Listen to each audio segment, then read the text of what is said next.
Well, we did it, Joe. We did it. I just want to clap it up one time for the one time. This is politics aside. This is That's Blackmail, the politics arm of the That's Blackmail podcast network. I was going to say this is another episode, but like this is really kind of, this is part of the second season. We're going to be doing more video features and things like that. And also, I mean, it's a celebratory day. So, it's feeling good. It feels great. I see you with the background, Ed. Is that what is that behind me? That's a little building. Just rocking the Capitol, Still standing. Just a building back there. Still standing. Yeah, because the last time we spoke to everybody, it was right on the heels of the attempted coup insurrection that occurred less than a month ago. So it has been, January is living up to the 2020 hype. If you ain't gonna say nothing else about January, she fit in. Like she fit right on in there, joint. The 13th month of 2020 has been going interestingly. But this one on this occasion, it's a joyous one, or at least a sigh of relief. And maybe I'll start there.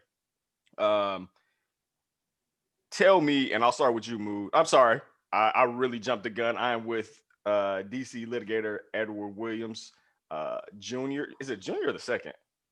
So interestingly enough, now that I recently got married, my name has changed. You're right, 100%. You know what? That's on me. That's what this is a thing. Ed Williams, for a while now, but you. And I'm still going to be Ed Williams publicly, but yeah, my actual legal name has changed. So the junior second as I was is gone. So Ed Williams is now effectively a stage name. It turns out. So I see you, John Legend, and I raise you, Ed Williams. Thank you. So. Oh yeah, I don't even know what to do with that. I'm just gonna move right on to Florida prosecutor Adrian Mood. Adrian, would you like to debut a stage name? Since we're here. No, I'm good. I'm gonna come back to you. Don't worry about it. I'm gonna come back to you. I know I'm gonna put you on the spot right there. I'm gonna come back to you. Think about it. Just sit with it. But I just want to kind of get, and I'll go right back to you, Mood. I just want to know, how'd you kind of take in the 20th? Kind of what was your highlight? How you running it back in your head? I mean, the day was really, it was just a huge. As soon as 12 o'clock came, and we finally got our new vice president and president, just a huge feeling of relief that finally we had gotten through the treacherous time in between the insurrection and getting Kamala Harris and Joe Biden sworn in. I thought for having to do it in a pandemic, I thought the production was extremely well done. I thought that, obviously Biden on down is showing the appropriate concern for the coronavirus and putting it front and center.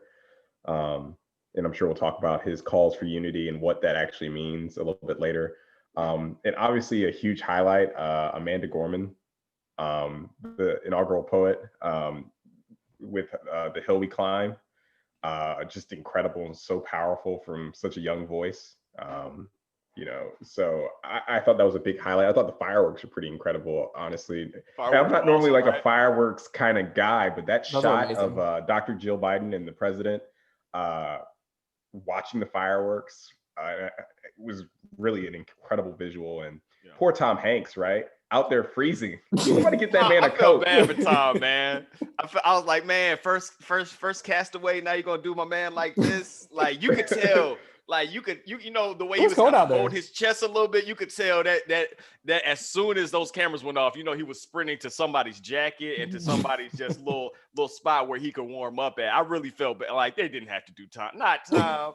My man, made it through. He had the coronavirus early on, where that signaled to everybody. Oh, it's real. Tom Hanks has it. Yep. Isn't that funny how we do that with celebrities? Like, whoa, guys, whoa. Tom Hanks has this. Like, let's. Yeah. That's how the world treated it, though. Right? No, you dead ass right. It's a trip to your boy. But those are some of the highlights for me. Yeah, Ed. Yeah, we watched it here at home, of course. There was no getting anywhere near the city. The city was uh, the most locked down it has been ever. 25,000 National Guard troops in the city. There are more troops. There are 5 times as many troops in DC as there are in Iraq and Afghanistan combined, U.S. troops. Um, every bridge access. There are 4 bridges that connect the Virginia and DC territories over the Potomac River. Every last one of them was completely blockaded. So it was, from my house, it was normal. It was the way inauguration usually looks. But if I were to take a 5 or 7 minute drive away from here, it was clear that we were having an inauguration in the middle of an insurrection. Um, and I think that, I had been reflecting quite a bit, as I imagine lots of people have, you know, on Abe Lincoln's 1861 inauguration, just before the Civil War kicks off, and what he needed to say to America at that time. Of course, he ultimately couldn't prevent the Civil War from happening, but I imagine that Biden must have felt the same way as Lincoln must have felt, watching the potential for the Union to fall apart. Um, so I love inaugurations. We've talked about this. Politics is like my sports. So the inauguration is like, I don't know, my Olympics or Super Bowl, or like it. I mean, it's like it's the all the pomp and circumstance, Yeah. all of the announcement of all the presidents, or more likely, more as this inauguration, the announcement of Michelle Obama and her husband, because because she Hair was clearly laid. was the The main hair was laid. attraction. I mean, Clearly was the main attraction. Oof. But also, to see people gather for what, the transfer of power, the peaceful. Jake Tapper has taken CNN has taken special issue with people calling the peaceful transfer of power, but the moment of watching one person no longer be president and the next person become president is not a transition that happens that way in lots of other countries. And I think we have become accustomed that this is just how it's supposed to happen. But in a lot of countries, those transitions happen at gunpoint. And I think what both bothered me and gave me promise yesterday was that yesterday felt too close to those other countries, with the fact that our city was locked down and there weren't hundreds of thousands of revelers on the National Mall watching it happen, which is also a part of it. But it also gave me hope in that it was a reminder that our institutions do continue. President Biden said democracy has prevailed, and whether that prevailing is temporary or not, I don't know. But he was right. As of yesterday at noon, democracy had yet prevailed, and that should be a lesson for all of us to be proud of. You mentioned Lincoln, and you had mentioned him last week. Yep. There was a lot of Lincoln references, Yep. either from Biden or from senators who spoke. Like, it does kind of have that feeling of like, hey, we're trending towards a really, really bad area that we've been previously, and we all need to be very cognizant of it. I don't know. Yep. I think I sent this to you guys. Maybe I didn't. There was an Arnold Schwarzenegger. Had like which is, I don't know, right? Yeah. He had like a 7-minute video clip. I don't even know. It came on down my timeline. I don't know what the social media app they used to record it, but whatever. And he talked about the night of broken glass, right? Because he's from Austria and he's 70 plus years old. So this is a guy that has references and understands what it means to have a country and multiple countries kind of torn apart by hatred for just one another, or just on a very, very radical side. And he was like, hey, I want to tell you guys that there are so many people who I saw come back from that war who didn't necessarily believe all the things that were being believed, but they went along with it. Yep. And they went along with it so long that they became, in some cases, actual soldiers in this war. Yep. And I thought that really kind of put it in perspective for me, because it's like on my end, I'm trying not to overdo it, right? I'm trying not to go too far into my head about how dangerous this situation is. But I'm just going to keep it a buck, like just being black and walking outside, just kind of like, hey man, like how quickly is this going to jump off? But I try not to go too far with that. But when you hear it from people who have actually lived it, Yep. and then you start hearing these references that even that folks are making in these very important speeches, it doesn't make you necessarily feel like you're overreacting. It can make it makes you feel like you're very much understanding and astute, and that kind of, in a weird way, it kind of calmed me down. Where I'm like, okay, no, it's like this is as bad as I think that it is, and it's not just some weird thing. Particularly with the stuff on the 6th, because it just had a very weird feeling. You know, it would, there obviously people died as a result, but you know, essentially they kind of just walked in to the Congress floor, really. You know what I mean? So it didn't necessarily have the feeling of maybe some of those other countries that you referenced, Eddie, of folks coming up at gunpoint, although some of them were armed. But I was trying to kind of gauge that, and I think the inauguration kind of sealed it for me. Like, no, we were all very, very concerned about what the future of the country looked like. I'm gonna make it a little bit lighter because, you know, night of broken glass and all that stuff. My bad. How obnoxious were you guys with the Howard stuff that you guys were doing?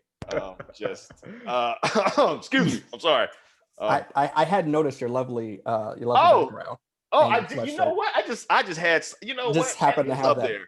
Yeah, I did put that up there. Did I put that Howard blanket up there? Just that little. Do I not always have that? You know what? Now that I mention it, no, I do not always have that. How annoying were y'all though? Like, I'm gonna start with you, Ed, because you just seem very annoying about this sort of thing. Look. We had about 4 or 5 people over. The strong majority are Howard alum. My husband's a Howard alum. The majority of our friends up here are Howard alum. So there's a special point of pride watching the first woman, first Black person, first Asian American person become vice president of the United States, a heartbeat away, as we call it, from the Oval Office. When she, you know, used to eat in the calf up Georgia Avenue and stayed in the quad and sat on the booty wall. That is right. She stayed in the quad. I forgot. So she gives me annex vibes all the time, and she does give annex vibes, but she was a quad girl, and see, doesn't that help you? That paints a different picture. It does. It tells colors it a little bit more for me. I'm like, all right, exactly. All right then. See, so everybody who was like, nah, I don't think she's serious. Nah, she was a quad girl. So like y'all could act up if you want to. You might find out something different. But you know, it's different. You know, it's kind of one of those. We sat in Douglas Hall, right? Like there is a very high chance that at some point we all sat in the same classroom. Yeah. And it's powerful. Obviously I have two beautiful Black girl nieces who are going to be 3 years old in a couple months. They will never have a conscious memory of a world in which a Black woman wasn't the second most powerful person in the world. And then the fact that like she went to the place where their uncle went to college is just like the connection, the what feels possible for them is going to feel way different than it has felt up to this point. And that in itself is something we celebrated. But yeah, I tried not to be terribly obnoxious yesterday. We had 2 friends who are from different HBCUs. We let them in the house, first of all, so that's like one. So I feel like that was an act of grace to start with, and they were smart enough not to say anything untoward during the moments in which we were watching the inauguration. So they're still our friends. So I think that having survived the day with as many friendships as I started, I think I did pretty good. That's always a win. That's always a win. It's a win. Mood, how did you get your HU on the 20th? Well, you know, I was definitely decked out in Howard gear, and you know, I enjoyed a lot of the Twitter goings on, and you know, I sat on the couch with my dog named Howard, and I think that's a thing. I definitely forgot that that's a thing. Yes, I was like, whenever people doubt how much I love my school, my dog is literally named after it. There you go. who I love very much. But I enjoyed it a lot, and sort of the same things that Ed was saying. The second most powerful woman or person in the world is a woman who went to our alma mater. And I think it's also important to remember, while she's a heartbeat away from the presidency, Joe Biden, that heartbeat also is the oldest heart ever inaugurated, right? Which I think is valid, and something It is. Biden No, it is. probably gave a lot of thought to in selecting Kamala Harris. That's right. That he could very much be picking his successor if he chooses not to run for a second term, or if the unfortunate happens while he's in office. The same it could with any president, but particularly in a high stress job at his age, that's something you have to think about. And I'm certain Biden has given a lot of thought to that. So it's just incredible to see her up there, making history. I thought, we are going to live in a world where she's going to be doing like the president of the Senate, where she is wielding and especially a large amount of power, more than other vice presidents have had because of that role. Yep. So she's going to be very, very big, and it's awesome to see. I really enjoyed a lot of the fathers and mothers posting on Twitter with their little girls, watching the inauguration and saying, like, the vice president looks like my daughter. My daughter will grow up knowing the vice president looks like them. Yep. And I think, that applied across races, just to, we've broken a glass ceiling, and hopefully we get to the final one that I wish Hillary would have gotten to. And the popular vote says she should have gotten to, with holding the highest office. We've seen women hold the highest offices in other countries and be incredible leaders. We have, I forget her name, I think Prime Minister of New Zealand. You had Angela Merkel of Germany. Just be really big leaders and shown that they can lead a country. And I think, as the supposed until January 6th, but I think we can certainly reclaim that beacon of democracy for the world. I think it's important that we acknowledge and demonstrate that women are both capable and should lead. Speaking of great leaders, former President Trump was not at the decided not to attend the inauguration, which I really appreciated. I'm no joke at all. I really appreciate him just not being there. Actually, that was just best for everyone involved. It was weird seeing like Senator Cruz up there there were some people being there was just weird, just generally speaking, but actually having former President Trump there it would have went left, I feel like, very, very easily. Like sometimes when you got family over, you're like, ooh, I'm glad they did not show up. You know what I mean? Like, just, ooh, damn. That's a dub for everybody. But in addition to leaving early, literally leaving early, seems like he vacated his responsibilities a little bit earlier.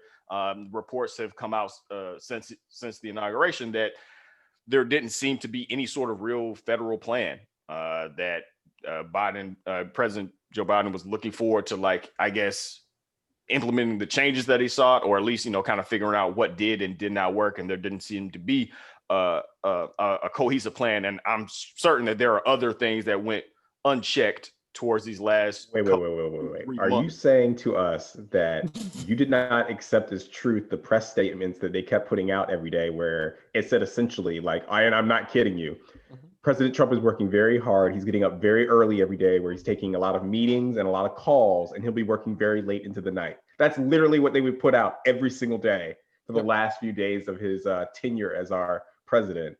You didn't accept that as true? I mean, how would I not? I believe everything on TV. That's what I do. That's how it gets down, Sonny.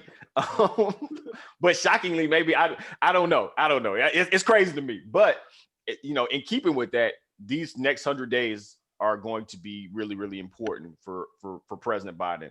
And Mood, I'll go with you, and just in terms of speaking about those 100 days and what you thought about the decisions are made regarding some of the executive orders. And I can go through them if you like, or just take your time. Yeah, and just a couple, because he's signed, I think, at this point, more than like 20 executive orders. I think like 25 ended up being somewhere around there. Yep. So I'll start with some of the highlights that I noticed I thought were important. Obviously, his immediate action on the coronavirus to start getting organized, because apparently there wasn't a whole lot of organization from we're still waiting for infrastructure week and a healthcare plan. That's right. I'm sure they're forthcoming. A little late, but it's in the mail, bro. Some partial credit, right? Yeah, exactly. But his immediate action on COVID relief is indication that he will use the Defense Production Act to get the supplies from masks and whatever else for testing for the coronavirus. Obviously, another thing big to me and a lot of other people in this country, a pause on student loan payments that I think will continue. I think I read it was going to continue until September. October. October, awesome, even better. I'll take it. Yep. But he's taking immediate action, and we'll see. He took action on DACA and getting people green cards that are in the country. He took a whole host of things, re-entering us into Paris Climate Accords. So I'm really excited, ending the Keystone XL pipeline. So it took some really bold actions that I think are really important. And I like that he went and did a lot of that immediately. Like he went to the Oval and really did go about the people's business and getting to work and using what executive authority he can to make immediate change in people's lives. Because I think that's the thing. Democrats now, we campaigned and say, if you give us power, we're going to use it to actually make tangible differences in your lives. And I think Biden is taking that very seriously. And it was nice to we had a press briefing where, people weren't just spewing lies and lying about crowd sizes. So Jen that was, Psaki? Isn't that her name? Jen Psaki? Yes. Yeah. And that was really refreshing. Really weird. It was weird watching that today. Like I don't know. I had just stopped watching them because Of wow. course. And so like it was just weird watching them again. I was like, wow, that's I don't know. It seems like a reasonable answer. Like she was like, you know what? I'll get back to you. I was like, yeah. Thank you. And you know what? Dr. Fauci even said that himself today. He was like, I think it's really refreshing to be in an administration where they'll say if they won't guess or make something up if they don't know. So I think everyone, and my man Fauci has been out here like throwing shade at the Trump administration, which I appreciate because, 400,000 plus, I think nearing in on 410,000 of our fellow citizens have died from coronavirus, and Donald Trump played it down, said it was just going to go away. Remember when we were going to open back up by Easter? I think today was the first confirmed case. Like it's been officially a year. Today was the first confirmed case. Yeah, that's right. Yeah. Coronavirus in I think it was Washington State. Yeah. Yeah, Ed, what did you take of his first day and his first days, kind of moving forward and looking to the future? What you would like to see this administration implement? Look, this first 36 hours has been exactly what you would want from an incoming administration. I've been fortunate to know a lot of the lawyers going into this administration, and a lot of them have been leaving the firm that I work at to go into administration. So when I send them an email, I've said to them, or I've talked to them on their way out, I've said, thanks for trying to get the ship back on the water, because that's really what's happening right now. He signed 17 orders, including a number of executive orders yesterday, another 10 directives and orders today. Usually, and I think what people should note about it is that usually what happens is presidents will do 1 or 2 big orders a day in their first few weeks to draw out the press and the media and the attention. And I think it's important to note that Biden said, look, I don't really have time or for that, and I'm not interested in that type of glory, right? And many of the things that he did would have been, the racial equity executive order, which has compelled all of the federal agencies to do a review of their work and whether or not their work has inequitable, effects. The LGBTQ administration executive order, which officially makes it the policy of the federal government that discrimination against LGBTQ people is sex discrimination under Title VII of the Civil Rights Act, which is going to have a major impact on schools and the way particular transgender children are treated by their local school boards.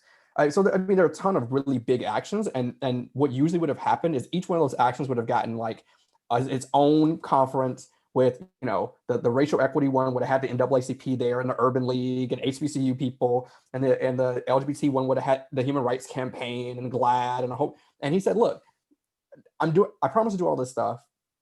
It needs to be done now. And we're in the middle of a pandemic, and I'm not going to call people to come and circle me around the Oval, around the Resolute desk in the Oval Office to thank me for doing the work I promised you I would do. So look, I mean, we're off to a great start.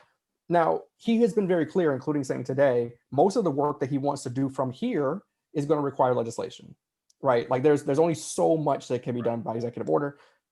President Biden has a significantly more limited view of executive authority than the previous president and maybe any of the previous presidents, including President Obama. Can I ask a very specific question about that?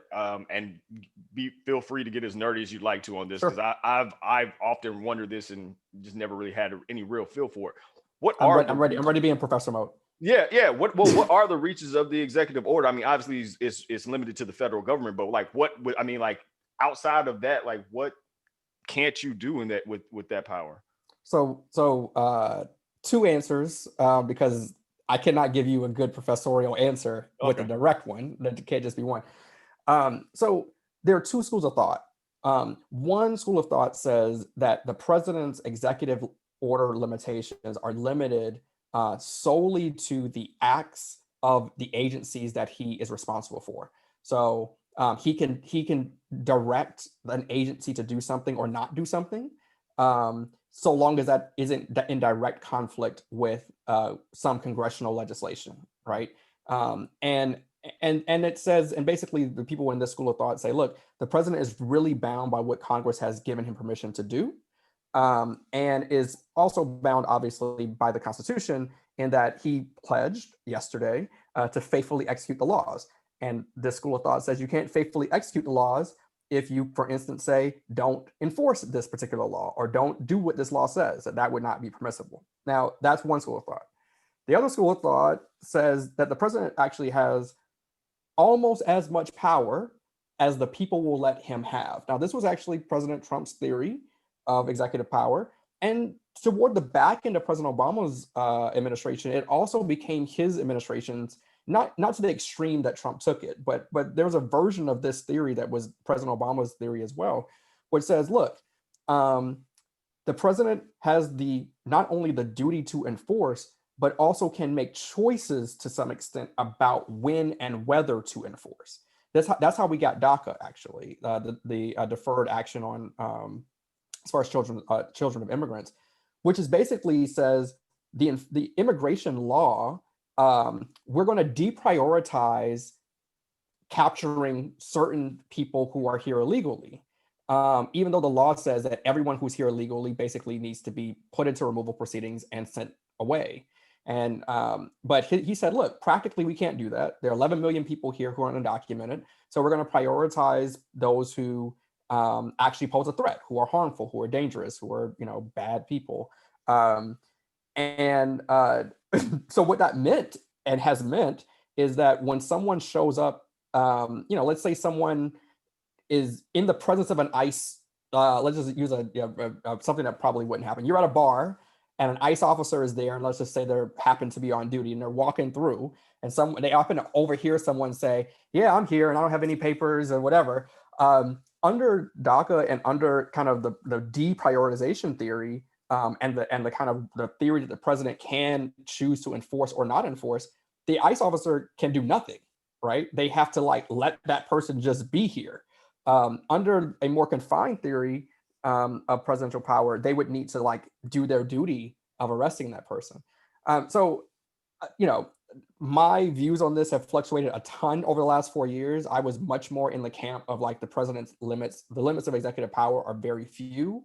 Having watched someone like Trump wield that power the way he did has made me not so much rethink whether or not I think that's correct as a constitutional matter, but to rethink whether or not that is the way it should be.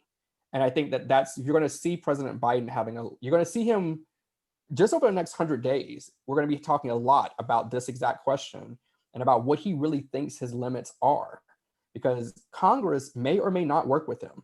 And at some point, he's going to have to decide, if Congress, specifically Mitch McConnell and Republicans, are not working with him, what does he do, right? Like, does he just keep trying to convince them that he's right? Or does he say, you know what?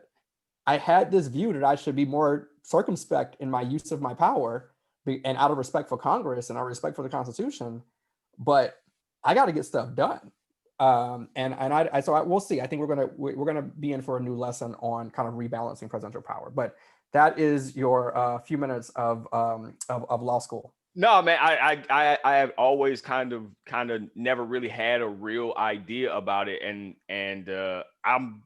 I've previously been in that school of thought that you are very, very limited in what you're able to do. But seeing how President Trump used his, it made me kind of reconsider and rethink. Like, was that just something I had read into what we had read, or is that something that was more strict and that I was just missing some sort of codification of what? No, you're just a good law school trained person who believes that there must be limits and confines on the law, and that Constitution must mean something. And you're just a good law school trained person. That's all it is.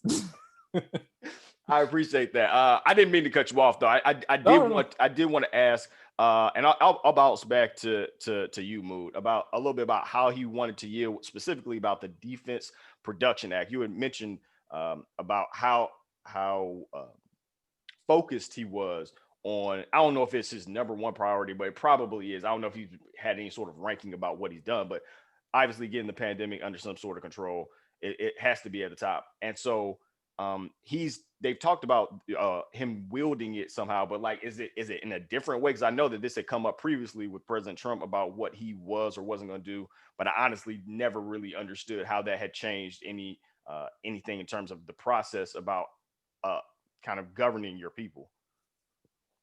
Yeah, when it came to Trump utilizing, I know it came up because he was under immense pressure to do something. I don't know if he ever really did much with it. Okay. Right. He seemed very reluctant because he thought, and I think Trump's sort of thinking on it was, well, if I start ramping this up, people are going to think it's serious, and that, I did play all this down, and now look at this mess, and I'm running for president re-election, right? Because Trump views everything in under the lens of how does this help me or hurt me politically? Because it's all about me. And I think with Biden, you're going to see, these companies do get, if they're, required to make certain materials or whatever, they are compensated for it, right? They're not forced to do it for free. So they are compensated.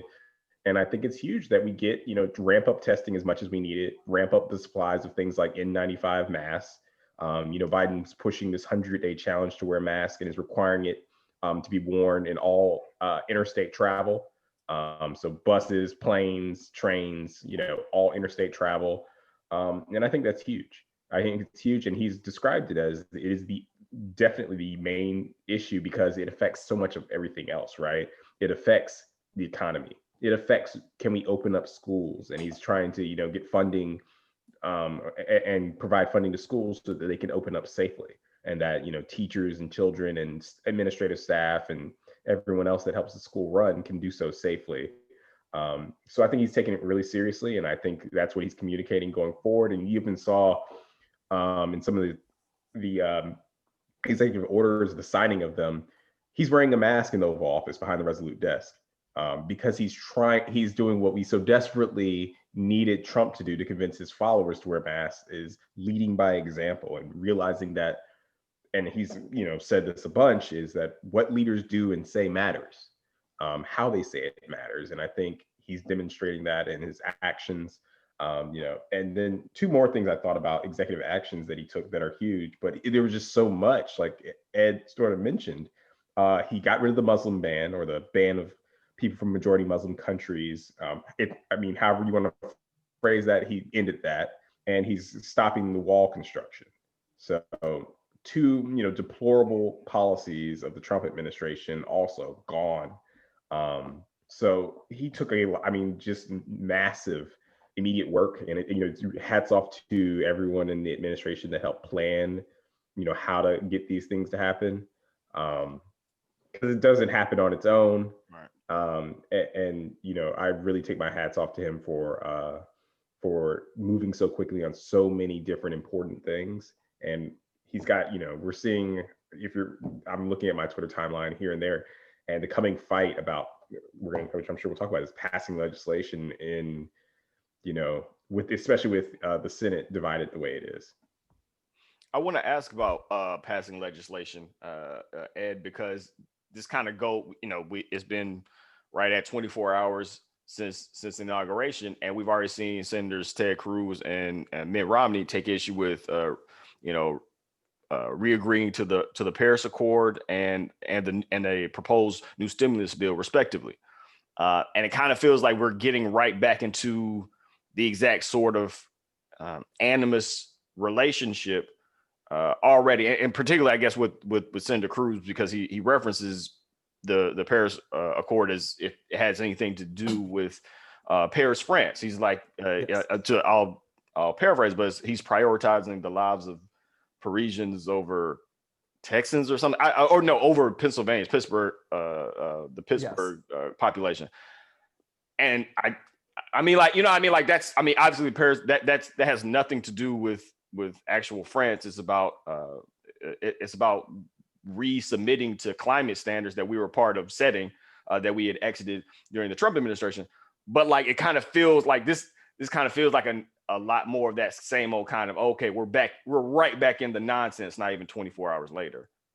Yeah, I mean, look, so a couple things. One, welcome back to the question we're going to continue asking ourselves. I've decided this is probably going to be the question we ask the rest of our lives. But what do you do with the 75 million? They're still out there, right? There are still 75 million voters who voted for Trump who are looking for a new nominee for 2024. Ted Cruz, Josh Hawley, I don't know about Romney, but there are others, Tom Cotton, who are actively looking now for that role. And the way they think they get that role is by being oppositional, by standing as to thwart all the efforts of this administration. Now, so there are a couple things. One, it is business as usual, but to some extent, the business as usual is like the boring policy fights that we're getting ready to have. I would take those 100 days of Sunday, right, over what we did for the last 4 years. At the same time, there does need to be a reckoning for the Republican Party, and it just isn't happening. It hasn't happened yet, and I think that we need. I agree with Biden when he says we need a conservative party. Like you actually do need an opposition party that pulls you closer to what the majority of your country wants, and away from potentially hazardous, like far left progressive policy and some proposals, right? Things that would really do damage to the country. We don't have an actual moderate conservative party. We have an extremist party. And so it makes, and so what has happened is Democrats have become largely like both the moderate right, the moderate, the left, and the left progressive. We have everybody. Like that's our party is everybody who's not an extremist Republican. And that's not that all that's going to lead to is a whole bunch of party infighting, which is going to happen in very short order. But we need to be having like real substantive conversations. One, you need people like Ted Cruz, to the extent he's going to continue to be in the Senate and not be expelled from the Senate for inciting insurrection, which he should be. Same thing with Josh Hawley. Then what should happen, what they need to do is actually say what their actual policy opposition is, not this like tweet stupid, he cares more about Paris than America. No, these are the policies by which we have agreed to engage in the climate change fight.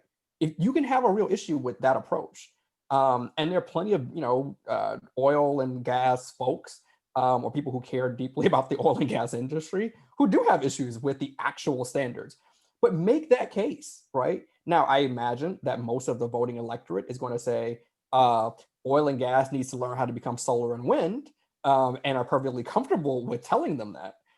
But that's an actual policy fight. Same thing with Mitt Romney basically said, look, we don't need more stimulus. We just did stimulus. Mitt knows that is not a fair view of what just happened in December. Right. People need to get their 2,000. So you got 600 in December plus 1,400, your $2,000 check. But people really do need that, and people have needed that for almost a year. I mean, in March, we are, March, I guess 13th or 14th, something like that, will be a year since I've been sitting in this exact same seat permanently, have not really moved at all. And that's because I have been luckily and gratefully gainfully employed during that time. Right. But a lot of Americans haven't. And so whereas many European countries started writing checks on a monthly basis, the US said, here, take a couple $100 and good luck. And so, there are real policy fights to be had. I do think we're unfortunately headed more toward this kind of this like back and forth conversation. To the extent it becomes about policy, I'm fine with it. To the extent it's going to continue to be about deceiving people, lying to them, and altering facts in order to like fit a narrative, that's dangerous and that has to stop. And I think that the Biden administration is going to have to really think about how it holds people who lie accountable. And that's going to be, they're going to have to really deal with that. Like, are you going to get rid of Fox's press credentials, for example, right? Are you going to say to whatever mechanisms you have of enforcing the truth, they're really going to have to think about using them. And this is going to, and it's going to feel like draconian and like there's going to be all kinds of uprising about it, but we really have to figure out a way to enforce the truth. If I could have bet the over on the number of times I was going to hear unity at some point from Biden or for somebody else, I would have taken over. Whatever number you gave me, I would have hammered the over. Yep. And this kind of goes to Ed's point, Move. Like, what do you do with these people that are they're still there? Like they're still in office. Like they still have like not just in the ether. Like they are still in office. And now they're when you're talking about unity, I don't know if you can have it feels like a slap in the face to say things like unity when you haven't dealt with the problem, right? Like, you can't break in my house and steal my TV, and then while the TV is in your hand, talk about, hey, we gotta let it go. Stop living in the past. You know what I mean? Like, it's just like, hey man, could you stop though? You know what I mean? Like, could you just chill? Could you put the Vizio down? You know what I mean? Like, just let's move on. But like, you can't move on if you haven't really addressed it. And I guess I'm still like, I heard all the cool words, all the flowery stuff. But at some point, there does have to be a conversation about, hey, like we're not like, you can't just say that we're headed down a bad path and then continue to go down that path. Like, I guess I want to know, like, what's Biden's role in kind of like actually being a part of holding people accountable? Yeah, Moo? So, yeah. So, I think it's important that he said what he said and talked about unity. I think that matters a lot. It's the right tone he has to set. But I think he also, in his address, he also talked a lot about truth and the importance of truth and facts. And I think, something that's uniquely different now that we're in power, or that Democrats are in power and that they hold the largest bully pulpit, is that affords him an opportunity to talk about his policy proposals and to knock down bad faith arguments that we see from people like Ted Cruz and even Romney, which is disappointing that already some of them are engaged in these bad faith arguments. And I think also, I won't hold my breath, I'm hopeful that, more of some of the, traditional media platforms, your New York Times, your WAPOs, your CNNs, will no longer engage in this both sidesing or pretending that the truth is always in the middle, when sometimes one side is just wrong. So I think, with the ability of, President Biden, I'm hopeful that he will engage. And, I think, some of these press briefings, the ability to debate the actual issues and talk about people who are making bad faith arguments. And I would name names when need be. I think certainly that's kind of what I want to ask you about. Like how is the idea that these people will just become better people?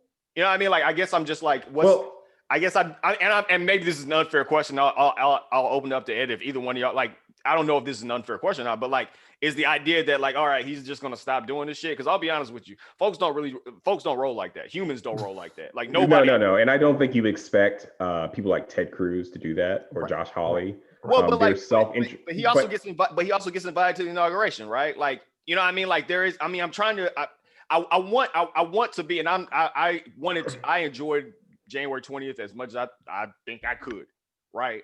But like, just like I'm turning on TV and I'm seeing Senator Cruz up there, I'm like, hey man, like come on, like what, like is it just it like, because to me this is gonna go, we're still headed the same path. Like this was never so much about President Trump. It was, I mean, cure the symptom but not the disease, and we've said as much. Right. And so like, yeah, you can take the arm off, but if you still carrying on and doing the exact same stuff you were beforehand, I mean, we're going to end up a paraplegic.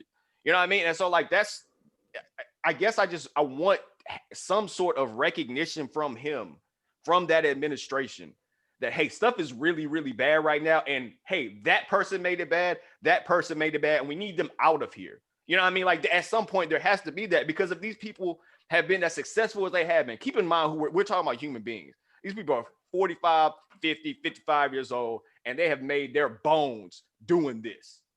Being adversarial. I mean, like, so how can we move forward if these people are still going to be doing the same giant? Here's the problem. Ted Cruz, Josh Hawley are fires, right? They're firestorms. And the danger with firestorms is about giving them oxygen. So the reason why Biden can't, and I think he can't, I think he shouldn't, say Senator Ted Cruz is a lots of words that are probably in Biden's lexicon besides malarkey. And I hear Biden curse, by the way. I don't know why, but like, I'm just like, it's gonna slip. Yeah.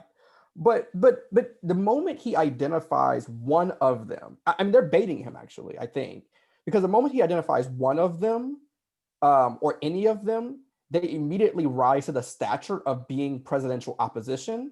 And that's exactly what they want leading into the 24 race. So like, he actually had, like, politically, and this is not about right and wrong. I agree with you on a right and wrong point, but politically, it is dangerous for him to identify, call out, or otherwise personally select any of them for, or target them. Because the moment he does that, he elevates their status among their following. Here's the most successful thing that happened after January 6th.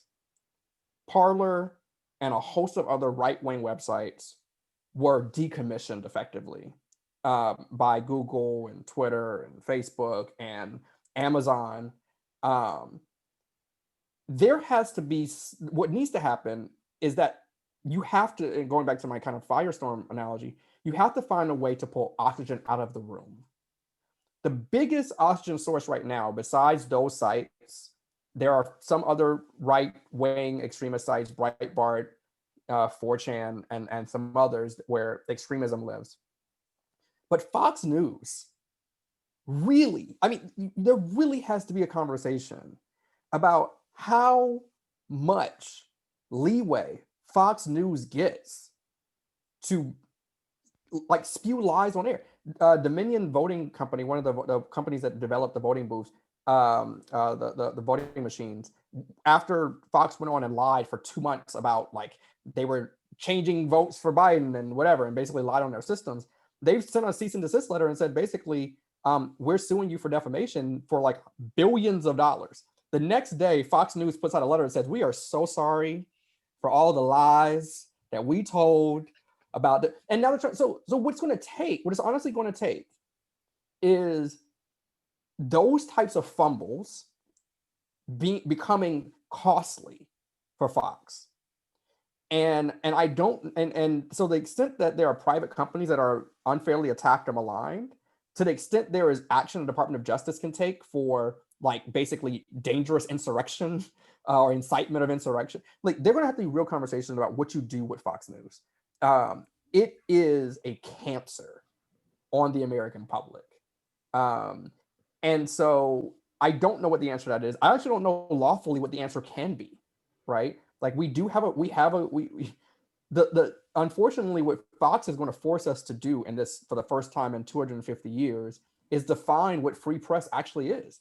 because right now press is available to this podcast. We're constitutionally protected. Press is available to the blogs we write. The free press protections are available to any person who calls himself a journalist on Twitter. And that's not a bad thing. Like, that's a good, and when it's used for good, that is a good, robust democracy at work. But when it's used to like pump up insurrectionists like Ted Cruz and Josh Hawley and give them a platform, it is dangerous. And so I think that there's a lot of reckoning to do about that whole kind of Fox News ecosystem. That, I think, has to be the answer. The answer, I think, isn't Biden picking his next oppositional leader by default. I want to skip around a little bit because I did want to also ask about this, because I asked about what President Biden's role would be in race relations. He's made that very clear that removing a lot of the racial animus in this country is going to be a priority for him. What exactly is Vice President Kamala's role in Kamala Harris? Man, I blow her name every single time. And no disrespect at all. I've heard it both. It was. You can just go Madam Vice President. Yeah, I remember being a thing, and now it's stuck in my head. But what is her role in kind of in this pledge to remove racial animus in this country? And I'll start with you, Moon. Well, I think she has a role to play as certainly, the first Black woman, first South Asian woman in to hold this office, to hold nationwide office. But I think we have to remember it's not solely on her, that the ability to enact change, you can only legislate so much, but you can legislate a lot, right? And I think that's important that they push legislation where they can, that if they're able to get a new Voting Rights Act through Congress, which I think will be difficult, because one party is invested on suppressing votes of Black and brown people and wanted to throw out their votes this past election, and will be working hard with redistricting to gerrymander their votes, their voting power away.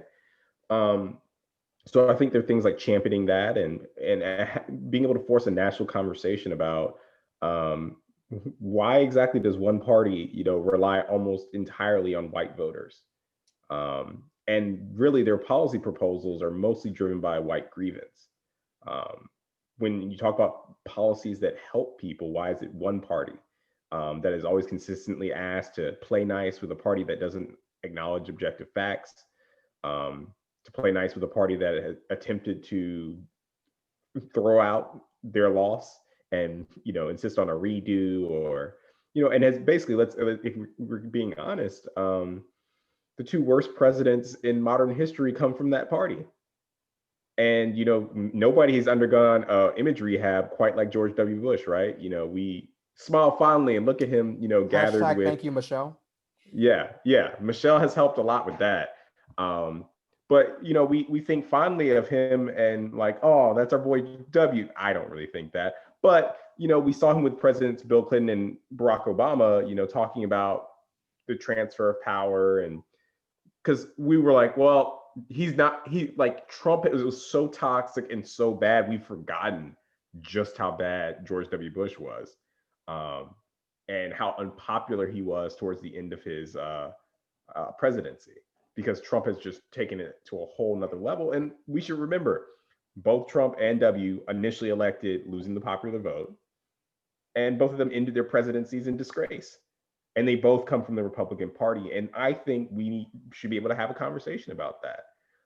So I think in terms of race relations and how we move the ball forward, I think Vice President Kamala Harris has a huge role to play. But I think, she's not going to change everything overnight in the same way Barack Obama couldn't, right? I think she's going to face being a woman of color. She's going to face a certain brand of animus reserved for just women of color. So, and just nasty language and things said about her or suggested about her intelligence, in the way that you see these things on the, worst places in the internet, said about women of color. But she's been fighting that her whole life. I'm not worried about her, the person, dealing with it. I think she's, dealt with it and been incredibly successful, and it's been a trailblazer everywhere she's been, despite, those people. but I think she has a big role to play, and I'm excited to see how she embraces it. But sort of to reference back to what Ed said, I think we do have to talk about how we combat these places where disinformation lives. In addition to Fox News, which is a huge one, and a platform which Obama tried to cull from the herd, and other networks came to their aid as members of the press. And now look at us, right? Everybody's like, you see CNN openly talking about the misinformation on Fox all the time now on air. You have and now you're getting to the point where conservatives and the white nationalists, they're going to think other networks like Newsmax and OAN. Those two, let me tell you, they're not like, there's an argument about Fox and keeping Fox around. Those two are no longer in the press room if it's up to me. Like, if I just we're pulling those, because you're not legitimate news sources. Like, to be news, there should be, some objective fact. I get you can be, the Wall Street Journal and maybe have a more conservative spin, but we have to be able to agree on some facts. And if you're just going to spew misinformation, then we don't have to acknowledge you or provide you with access. Yeah, I think I agree. I actually don't want, this is going to be a little bit contrarian, and I probably want to get some, I don't know, hate tweets or something for this, but fantastic. And Ed Williams too. Ed Williams too on Twitter. Go ahead. I actually don't want Vice President Harris to touch race relations with like a 10-foot pole. I don't. And that's politically, like, from a moral perspective and where her heart is and what she believes and what she feels like she's there to do, fine. From a political perspective, she's trying to be president. And since this is politics aside, we'll talk politics. 2024 has started. The race for president began yesterday at 12:01. Mike Pompeo's already counting down the days. That's right. So yes, so look, the presidential race is heating up. All right. But in all seriousness, it would be a disservice to her politically for the administration to paint her as I'm going to use a word that came to mind, to use her as the wet nurse on race relations. Well, I know that's good. That's that good Howard historical stuff right there. That was a good one. For race relations, but like what she needs to do politically, and what I hope they do it. Free political advice, Vice President Harris. She needs to be on a tour of foreign countries, specifically our allies. She needs to go to London and go to Germany and France and Canada and meet with our allies. She needs to be seen meeting with our allies, recommitting our relationships with those, and because the foreign policy part of the job is a job where she has like very limited chops, right? And the image of her as a Black woman representing the power of the United States, like just the imagery alone is enough to help start persuading people to see that as possible by the time 2024 comes around. So the best thing they can do for her is to give her a portfolio that is basically focused on rebuilding relationships with our allies abroad. Domestically, I think that what she should do should be relatively limited at the outset. Like, let President Biden she should obviously stand by his side as she did today with COVID and et cetera. She should take on any if there becomes a hurdle with COVID, let's say that, the vaccine distribution problem becomes particularly intense and he really needs someone in the White House on it, she should take that job. But for the most part, her job politically is to give America the vision that she could be president. Like, that's her job. And the worst way for her to do that is to try to heal America's deepest, darkest division, which has existed since the first boat came over with our ancestors. Like, that is just the worst possible job she could be given, because she will fail. Like, there's no winning. Like, you cannot solve that divide this year or next. Like, we basically need, in order to really solve race relations in this country, you need generations of racists to die. I mean, just point blank, you need, all the people who were like screaming at Ruby Ridges and refusing to integrate schools. Those people were like 60, like, they're 65. The people who had to who were in high school with my dad when he was one of the first classes to integrate Savannah High School, where the National Guard had to be present to stop the race war from actually happening in their school. Those people are like 61. Yeah, your dad's not old. No, he's not particularly so the reality is that that's a long-term project, and there's a lot this administration can and should do. We should start a reparations commission. We should actually develop a plan on reparations that we can all actually start looking at and getting behind. We should, continue to do a whole bunch of stuff on voting rights. That bill has actually already been offered in this Congress. It was the first bill on the floor was John Lewis's bill to reinvigorate the Voting Rights Act. We should do all that stuff. But as far as Vice President Harris's role, what her job needs to be is to help America see a woman as powerful enough to be president. She needs to do military visits. She needs to be seen as a person who can be commander in chief as a woman, as a Black woman. So, I mean, the political job for her is really to help invigorate America's imagination around what it would look like to have a female commander in chief. And race relations is just not. So you're saying she can't solve it in her first 100 days? I'm saying, I'm not going to say what she can't do, because she is a AKA from the Quad, and I am not going to say what she can and cannot do. Okay, that's what I'm not going to do. As a Howard alum from Cook Hall, I have nothing to say about what that Black woman can accomplish. But I would say it's just not the job politically that she should have if they're serious about making her president in 2024. Yeah, Ed, I'm sorry, Moon. I wanted to kind of piggyback and just to kind of round that up.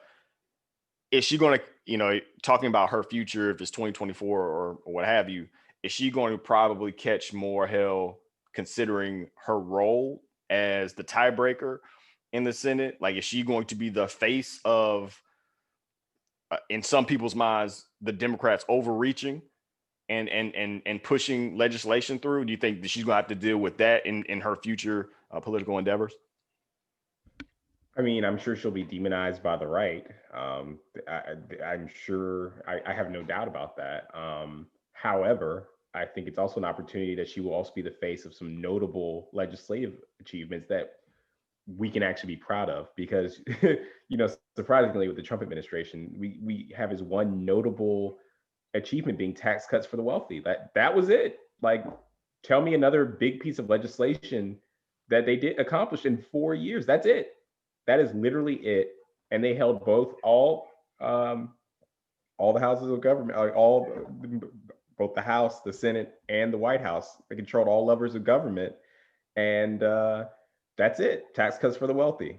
So I think if Democrats are serious and aggressive in passing an agenda that helps people, she gets to be the face of that if she has to break the ties, if the Republicans won't come along, so the more moderate ones. There's talk, I think, of Lisa Murkowski may leave the Republican Party. She could become, a +1 for Democrats potentially. And then, Harris wouldn't necessarily need to have to always break ties. Because we're seeing it, I've checked, like I mentioned, I've checked Twitter, and you're seeing more and more Republican senators come out in opposition to the $1.9 trillion coronavirus relief stimulus bill and relief bill. And it's we pretended like we're all unified, but the Republicans are back in business, and the fireworks smoke has barely cleared out from from yesterday. But I think that we knew that it was coming. Let me go ahead and I'll hit right back to you first, Mood, and then to you, Ed. So in some complete transparency, I'm putting the stuff together for the show, send you guys the rundown list, and somehow it had slipped my mind that there was a second impeachment process. Yes. That was going on. Like, you know what I mean? Like somehow I'm deep in the game, and you guys are like, hey, B. So I'll start with you, Mood. I guess, what do you think about this impeachment process? Like, are you of the opinion that they should just sort of let this go in an attempt to sort of unify, or is this a process that needs to take place even post his administration? Yeah, and I think we talked about this last. Yes, it needs to happen. There has to be accountability. We can't have any, oh, when they're a lame duck, presidents can basically just do whatever they want. And there's the, point that in addition to holding them accountable and signaling to the rest of the world that this is not acceptable, this is not how America conducts business, he needs to be able to hold federal office again. And frankly, I think I think there's some very cynical Republican senators who are aspiring to the presidency, who I would love to see some flip votes from voting not to convict initially, then voting for what I think they've said will be a simple majority to bar him from disqualify him from holding federal office again. I would be interested to see if there were any flip floppers. But we will see. But I think it's important. We're seeing, and it's really frustrating, we're seeing a lot of flip-flopping from Mitch McConnell and some of the others trying to push this impeachment trial, it looks like, now into mid-February. Why do you think they want to move it? Oh, I think this is absolutely a move so that, our attention spans in America aren't very long anymore in this day and age of 24-hour news cycle and social media, that the further rather we get from, the January 6th, even though honestly, the more information that comes out, the worse it gets. Like the more information we learn and look into what happened, like we're like, oh, this was really bad. There were like organized people like making plans, and there may be members of Congress involved in this. But I think the play is Mitch McConnell is always about power. And I think he's literally using as his negotiating tool, basically allowing Democratic senators to take their gavels at the head of committees. Like he's trying to say, oh, well, we'll confirm, we'll like agree on how we're going to do this power sharing and let government function if you move the trial, right? Like that's what they're doing. And we'll confirm your cabinet nominees if you agree to our timetable. Like, no, you lost. Y'all were the main ones saying elections have consequences. And now y'all out here out of power, but still trying to set the timetable. And I am hopeful that there will be pushback on that. I understand the need to confirm and fill out a cabinet. However, Trump needs to have his trial. It needs to move quickly. We know the facts. We really don't have a lot to do there. It was on TV. I hear, Trump is having some problem finding a legal team. That's not terribly surprising, as he is, persona non grata and doesn't pay his bills for his lawyers, including Giuliani. So, man, I wouldn't want to work for him either. In addition to he's, just a, awful human being and the worst person we could have ever put in our highest office. Yeah. Yeah. Look, man, look. Here's the thing. Should it be used as a bargaining chip though? Like, is it worth? If this is just if it's just a bargaining chip, then is that politically worth it? Like, no, you might not get everything that you want, but you might get certain cabinet positions filled more quickly, because obviously, as President Biden has said multiple times, he wants to get to the business of work as quickly as possible. I don't really understand. So Democrats, let me talk to y'all for a second. Come here. We won. Okay, we won. Period. Exclamation point. And I really need Democrats to stop acting like we lost or like we're playing from behind. Look, we were going to talk today a little bit about the filibuster, and this is probably a good time to do it. Look, the reason why things get held up in the Senate is because you need 60 votes. Because if not, traditionally, the argument time on any bill in the Senate is unlimited, which used to mean, before things got fancy, that a senator had to stand on the floor of the Senate, usually with some type of like diaper or like catheter, like and hold the floor like permanently to prevent a bill from passing, right? That is obviously a terrible waste of time. So there's a rule, the filibuster rule. It is a rule. It is not in the Constitution. It's not in the law. It is a rule of the Senate. And that rule says that when you get 60 votes, you can limit the amount of debate time and move to what's called a cloture vote. And then that allows you to move into actually passing the bill or the nomination or whatever the act is that you want to do. Mitch McConnell got in there and said, we don't need 60 votes for Supreme Court justice anymore because you know what? We just don't like it. Then he was like, oh, we don't need, 60 votes for this and that because, y'all aren't gonna vote with us.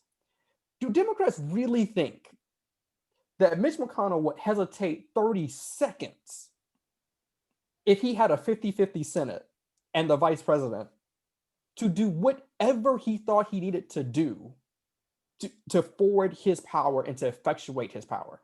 And this is, I really get it. Democrat, we are all about, this is not us. I don't include myself in this one. Democrats can be all about process. And I understand the need and the importance of process to bringing people along, especially when we're as divided as we are as a country right now. But at some point, you have to say, like Chuck Schumer, look, Chuck, at some point you got to say to Mitch, I will take this whole thing. I will put this power sharing agreement off the table. I will change the rule. I will change the rule on power sharing agreements. I will change the rule on the filibuster. I will have Trump in the gallery of the Senate floor testifying while I question him myself. Like that's what, and I will do that with 50 votes and Kamala Harris at the gavel. Like that's what we're, and so here are your choices. Act like an adult, be reasonable, and let's find a way that we can all kind of smile and nod and say that we work together. Or watch me for the next 2 years, because that's how long we have this, ram every single Democratic priority down the throats. And on top of that, DC statehood and Puerto Rican statehood. So 4 more senators that you have to fight with because there's I think 16 or 17 Republicans up for there's another good year. 2022 is another good political year. The map is good for Democrats to either hold the Senate or take seats, despite the fact that we usually use seats in the midterm when we have the White House. But the map is bad for Republicans. They have seats up in Pennsylvania and others. So look, like Chuck Schumer, and this is one of the reasons why I was not the biggest fan of Chuck Schumer becoming majority leader, even though it is most certainly his right at this point. But you really needed like an Elizabeth Warren to say, look, let me tell you what the rules are and what they're going to be if you keep playing with me. And Chuck is from New York, but I just don't feel like he brings that heat the way that, like Mitch McConnell is a turtle from Kentucky. I need you to like tell him what it's going to be. And maybe that's happening behind closed doors. I get the impression that it's not. I know some people who have worked for Chuck Schumer, not only one who works for him right now, but I get the impression that that's not, that he's a lion of the Senate. He believes so much in the history, the story of the Senate. So does President Biden. I think President Harris less so because she was there during kind of the contentious Obama years. But look, you gotta at some point you have to say like we have the power and we're willing to use it, and then you have to dare any Democrat, looking at you, Joe Manchin, you have to dare any Democrat who wants to be on the other side of that to try it, and basically say like they did it. Like it's either it, and if I would much rather, if I were a Democrat, have to explain in the 2022 midterms and the 2024 elections, I would much more want to explain to my constituents why I had to blow up Senate procedure to get the job done, than explain to them why I didn't get the job done because of Senate procedure, right? Like that's the choice right now. And let's be honest, your average American does not care about the filibuster. That's right. They don't. They care about, are they able to feed their kids? That's right. Are they going to have a job? Are they going to die from the coronavirus? Yeah. Like these are the things that they are elected to do and what they actually care about. And let's Ed hit on it, but like let's not forget they stole Merrick Garland's, hopefully soon to be Attorney General Merrick Garland's seat on the Supreme Court. And then they, like 10 days before an election, rammed through another Supreme Court justice. When they had insisted, we should wait and let the voters decide. No, they did a power grab and did what they wanted. And that we have to always remember who we're negotiating with. While we can try to work with them as much as possible, we need to remember who they are. And Mitch McConnell is cynical. He is only, I mean, he's got, a civil war brewing amongst his party as they try to figure out what they're going to be and what their future leader is going to be like. But no, like, I'm just not here for, like Ed said, playing from behind when we won. Like, what did we tell all those voters in Georgia? That's right. Who turned out to win those 2 seats? You better tell them, here's your $2,000 check. That's what you better tell them. I'm gonna tell you. I mean, where we can tell, oh, well, we wanted to play nice with these people who do whatever they want when they have power, and tell us, well, tough. I mean, what I mean, I get it. Democrats are afraid that we're going to be in the minority again. And it's a good fear, right? Like it's actually a fear that's supposed to keep political parties relatively balanced. That hasn't worked. It failed. The experiment failed. The fear of being in the minority has not stopped Republicans from becoming extremists. So look, the choice is becoming clearer. There are lots of procedures to get around some of the filibuster issue, but at some point there's going to be a filibuster problem. We're going to have, and we're probably going to have to decide to get rid of it. I mean, that's just where we are. And I think that Democrats need to get comfortable with that now. And the cure for not being in the minority is don't lose elections. That's the cure. So, like, I mean, it's like, we're worried about being in the minority. Don't be in the minority then. Win. Like, yeah, I mean, that's you're how you going do to have, Marco Rubio, I think, is up in 2022. Tom Tillis is up in 2022. Like, there are going to be some, like you said, a good map, and you want to be able to tell them you did things. And if you nuke the filibuster, you get to make all of these Republican senators who are up for re-election take hard votes. Like, I would love to be in a debate with Senator Marco Rubio saying, well, he voted for y'all not to get stimulus checks. Is that an announcement? No. Is that a no, that is not an announcement. But I mean, I think who it's some breaking news on this joint. All right, okay. Well, I do despise Marco Rubio and Rick Scott. But I would love to be debating that in a debate with them. Sure. And be able to make that point that, like, look, when rubberhead, because the filibuster allows a lot of people to hide behind not having it on their voting record and being able to say, well, I wasn't involved in that. Didn't have the support, so it couldn't come to a vote. And Mitch McConnell has used the filibuster as a way to keep his caucus from having to take tough votes. By getting rid of the filibuster, or at least having it as a cudgel, as a threat to get rid of the filibuster to make them play nice. You can't be like, quaking in your boots at the mere thought of having to take extreme action, because then you've just, handicapped yourself. I want to take this time, as I do at the end of every politics aside, to give Ed and Mood their opportunity in what we call closing arguments to, just talk about something specific that was just on their chest. And I'll start. I'll go right back to you, Mood. So my closing argument is, like, let's all take a deep breath. We have fought. We have survived 12 years of the Trump presidency. We've survived that and the longest year on record.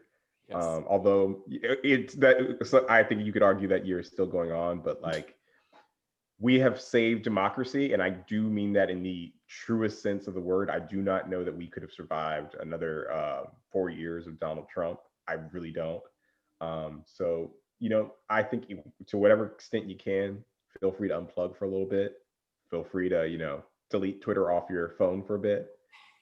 Because you don't need to wake up and find out what President Biden did unless you're just really interested on, what is he doing to help us? Like, he's not tweeting all crazy. He's, going to bed at a regular hour, hopefully. He's reading his presidential daily briefings, and they're not in bullet form or in crayon, because that's easier for him to read. We have serious people at the wheel again. And that's really nice, because we could not say it. We have people who will put the interests of the United States before their own, political and or financial interests. And I think we all saw what it's like when you put people who are not like that at the helm. So congratulations, America. I think you can take a couple days off to unplug for a little bit, and you know, if you want to open up, you know, a Truly or a White Claw, whatever your drink of choice is, kick your feet up. You earned it. I like how the choice was between Truly and White Claw. That was my Because favorite. we're still in a pandemic. You don't want to get that alcohol weight on you. You gotta, you know, Those extra caloric intake, man. That ain't no joke. I see you looking out. I see you looking out for the listeners, bro. I see you. I see you, man. A hero and a scholar. I appreciate it. Yeah. Ed, what is your closing? Yeah. So I would like, you know, the latest scandal involving the Biden White House. He has a Peloton, and that is a problem for apparently people in America. One, it's a potential national security risk, but the other part is that it defeats his everyman image. I want to say to the president, I'm at EH Williams 2 on Peloton, and I'll see you. And if you want to take a ride together, I'm available. I will make my schedule fit yours. So if you want to, you know, I'm not an early riser, but if you want to hop on at a 6 or 7 a.m. ride, you just let me know. I'll shoot you a tweet, and let's see if, you know, let's take a ride together. I'll turn my video on for you. You know what? The Mood household has a Peloton arriving in February too. So we're There you here go. There you go. Just to get, I mean, I don't want him to feel alone in this particular scandal. I am happy to be a part. If people want to victimize me, you know, for the Peloton, then I'm happy to join him. It's surprising. Fight. If there was one thing people always said about you, Ed, is that you are an everyman. So that's that's shocking. That's shocking. I just don't want to be alone, you know, in the fight. You know, so that's what I'm here. I'm just here to help. You're useless. Ed, where can they find you on social media, man? I'm at Edward Williams 2 on Instagram and Twitter. And Mood, where can they find you, man? At Mood ESQ on Twitter. I think Mood did a great job. In summation, you guys, this was a really, really rough presidential administration. It was a rough way for us to meet you guys, but hopefully there'll be better times ahead and maybe a little bit less strenuous. But you guys, until we're out of this whole thing, you guys stay safe, and we will see you soon.